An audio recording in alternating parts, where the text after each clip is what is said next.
Hey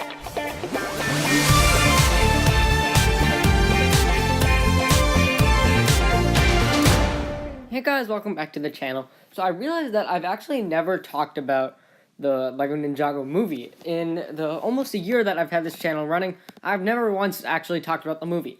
And seeing as I'm doing the Retrospect review series, I just did Season 7 last week, and the next installment after that was Season 8 or the movie, depending on how you look at it. While the movie is not official TV canon, and it is in the LEGO Cinematic Universe canon rather than Ninjago, it is still something Ninjago related, so I figured since I've never actually talked about this, and since it is Ninjago related, that I would talk about it today. I've only watched the movie once, and I do have pretty solid opinions on it, so I wanted to talk about the characters and the plot and pretty much everything that I normally talk about in the retrospect reviews. And yeah, so basically, this movie I definitely have a lot of mixed feelings on. I really love the last two LEGO Cinematic Universe movies, the LEGO Batman movie and the LEGO movie. Both of those movies were amazing, very funny, and very engaging, very cute. And I think some of that definitely holds true for the LEGO Ninjago movie, but some of it definitely doesn't, and I will explain everything about the movie that I'll talk about the pros of this movie first. So, actually, I'll talk about the plot of this movie first. It sets up in the Ninjago City, which is one of the two major locations that we see throughout the plot of this. And Ninjago City is really cool. It was nice to see the ninja in their mechs, in their vehicles. I love the modern take on the ninja thing. That, of course, the TV show has that as well, and the movie is continuing that and kind of making it a little bit stronger, that whole modern take on ancient ninja. And I thought that was very cool. Their vehicles are very cool as well, and I like the idea of them being secret heroes who are actually in school, and that was done really cutely. Now, I also like the sharks, and one of my complaints, I think, is that, like, Garmadon attacking is just, like, something regular, and I don't know, it just doesn't really feel as unique or as special if the only threat that the ninja are battling against is Garmadon, and there's no real plot. He's just attacking for the sake of attacking, but that's not a real big deal, you know? And then after that, Lloyd goes to confront his father himself, and we get to see Master Wu, who, yeah, he's voiced by Jackie Chan in this movie, and I'll admit the voice is a bit weird, but I think Jackie Chan does a pretty good job portraying Wu, and he definitely sets up that whole martial artist kind of feel, and I think for the most part it is pretty good. And then Lloyd does use the ultimate weapon, and here's where stuff really starts to get underwhelming for me. The ultimate evil of this movie is a cat, and that cat is Meowthra. And I found that to be really out of place for this movie, and as far from Ninjago as you could get. Of course, we are all Ninjago fans, and we love the TV show, so it's different with the other two LEGO movies, considering there's not a LEGO Batman TV series that's been running for this long, and of course, the LEGO movie is completely new. And I think, considering Ninjago has a big lore and a big history, it would have been so cool to see something more connected to the show actually be the ultimate evil, rather than Meowthra just running around and terrorizing LEGO. I think they tried to make it similar to LEGO movie in the sense that the Kraggle, the super glue, was the main ultimate evil or ultimate weapon of that movie. I think they tried to take a page from the LEGO movie's book, but it just didn't work out as well. It just wasn't done as well. And then the ninja do end up going into the jungle, and I think this was pretty interesting and pretty funny. And this is where they kind of start to get development. And Wu faces up against Garmadon. It's a pretty funny fight. And Wu falls into the river. This is where stuff really starts to get kind of cliched, especially for Wu's character. And I think it was pretty cool to see the ninja struggling to follow Lloyd and questioning his leadership. And instead, they were actually forced to take Garmadon as their leader, which is a very interesting plot element. And I thought that was really interesting. And the rest of the movie is a lot of bonding between Lloyd and Garmadon, and eventually Master Wu reappears out of nowhere. That's where stuff is really cliched. You know, character is thought to be dead, but then magically returns out of nowhere, especially with Wu's character. And Wu Ex Machina pretty much comes out of nowhere to save the ninja from certain doom.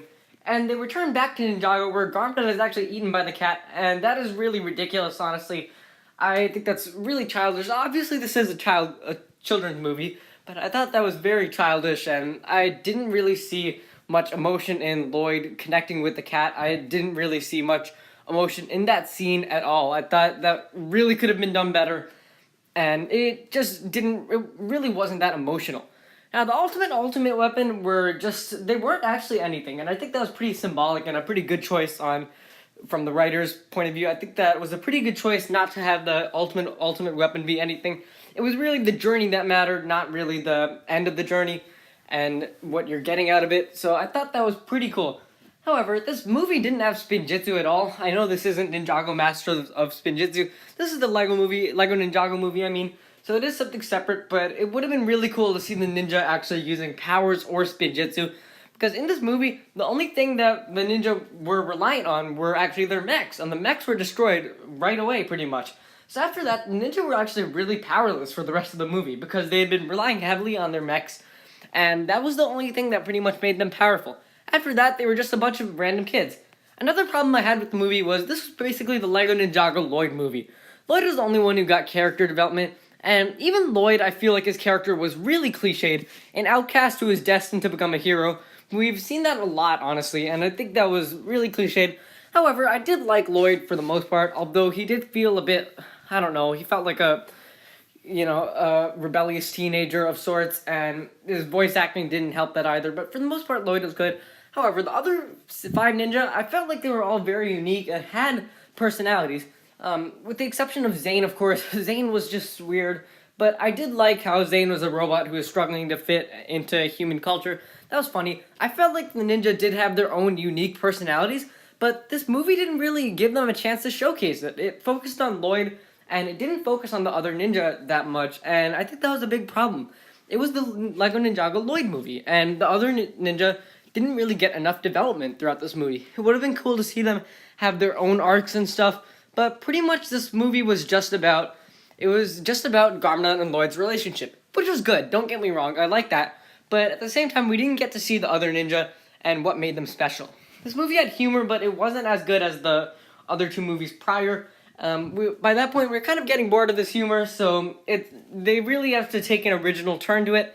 And they had succeeded in doing that with the Lego Batman movie, but I just don't think the humor was that amazing for this movie. However, the movie is very charming and very cute, so I will give it that. Just like the other 2 movies past, it is very charming in that way.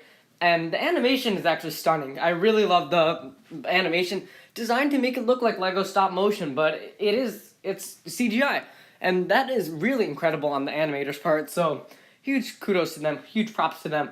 But all in all, the movie definitely I did have mixed feelings on it for the most part. I've only watched it once, I didn't even go to see it in theaters, and yeah. However, this movie definitely did have amazing sets, there's no denying that. These sets were really cool, and for the most part, I did like the ninja's new torso designs, and that was really cool. But actually, the ninja received design changes for this, and I thought for the most part, I have mixed feelings on the designs.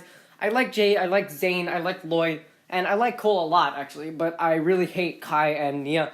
And Kai's design is actually not that bad in this movie. I like his hair a lot, but in Season 8, they really ruined his hair. But yeah, I think that's pretty much all I do have to say for the movie. I didn't really like the movie all that much. I do have mixed feelings on it for the most part. It just didn't really feel like Ninjago, and I think more could have been done to make it like the TV series we all know and love. It did fit the Lego Cinematic Universe in that way, but Ninjago is also a TV series that has been running for a long time. At the time, it was running for 6 years, I think, in 2017, and I think more definitely could have been done to make it like the TV show, considering Ninjago's fan base is pretty big. So in the end, I would probably have to give this movie maybe a 6 out of 10. But yeah, thanks for watching. If you enjoyed, be sure to leave a like, subscribe, share it with anyone ever you know, and I will see you next time.